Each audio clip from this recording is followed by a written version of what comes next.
Guys এই ম্যাচের মধ্যে পড়ে গেছে তোমাদের বাংলাদেশ টপ ওয়ান।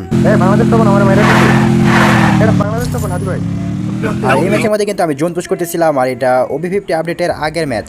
বাংলাদেশ তখন মেরে দিলাম। আর বাংলাদেশ টপ ওয়ানকে কিন্তু আমাদের টিমমেট মেরে দেয়। তো এই জায়গায় দেখো, এটা মনে হচ্ছে রিফক্স গেমিং। তো এটাই কিন্তু আমাদের শেষ জোন পুশ ছিল। তো এরপরে কিন্তু OB50 আপডেট চলে আসে। তো এটা কিন্তু OB50 আপডেটের আগের ম্যাচ, যার কারণে কিন্তু আমি আগের মতনই জোন পুশ করতেছি। তো এখান থেকে কিন্তু আমি টিমমেটদের কাছে টোকেন সুপার মেডিকেট নিয়ে বক্স খোলার জন্য চলে আসি। আর এখান থেকে কিন্তু বক্স খুলে মাত্র 20টা সুপার মেডিকেট পাই। তো আরও কয়েকবার রিভাইভ করছি, যার কারণে কিন্তু আমার কাছে এখন 13টা সুপার মেডিকেট আছে। তো এটাই ছিল আমার লাস্ট জোন পুশ, তাও বাংলাদেশ টপ ওয়ান পড়ে গেছিলো এই ম্যাচের মধ্যে। তো দেখা যাক এই ম্যাচের মধ্যে আমি কেমন কি জোন পুশ করেছিলাম। তো এটাই কিন্তু ছিল আমাদের শেষ জোন পুশ। তো এই ম্যাচের মধ্যে কিন্তু বাংলাদেশ টপ ওয়ান ছিল, তার সঙ্গে ছিল রিফক্স গেমিং। তো এরপরে কিন্তু চলে আসে OB50 আপডেট। এরপর থেকে কিন্তু আমরা 4টা বেশি সুপার মেডিকেট ব্যাগের মধ্যে নিতে পারি না, যার কারণে কিন্তু জোন পুশ অনেকটা টাফ হয়ে গেছে। কিন্তু জোন পুশ থামবে না ভাই, জোন পুশ চলতেই থাকবে। নর্মালি হয়তো লাস্ট জোনে রিভাইভ করা যায় না, কিন্তু লাস্ট জোনের আগের জোনে অবশ্যই নর্মাল মেডিকেট দিয়ে রিভাইভ করতে পারবা তোমরা, যেরকম আমার দেখতে পারতেছো।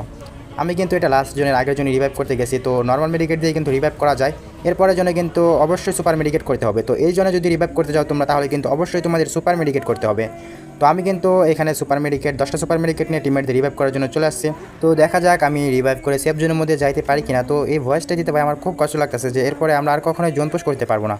মানে এটাই আমার ছিল লাস্ট জোন পোস্ট, এটাই ছিল জোনের মধ্যে কাটানো কিছু মুহূর্ত। এরপর থেকে ভাই আর এরকম জোনের মধ্যে এলাক থাকতে পারবো না, জোন পোস্ট করে ম্যাচ ভুইয়া করতে পারবো না। কতই না জোন পোস্ট করে ম্যাচ ভুইয়া করছি, বাট এরপর থেকে কিন্তু আমরা আর জোন পোস্ট করতে পারবো না। তো তোমরা যারা ভিডিওটা দেখছো অবশ্যই একটা লাইক করে দিও। আর তোমরা কে কে চাও যে জোন পোস্ট আবার আগের মতন হোক, অবশ্যই কমেন্টে বলা যাও। তো thank you for watching guys, সবাই কিন্তু লাইক অ্যান্ড সাবস্ক্রাইবটা অবশ্যই করে দিও।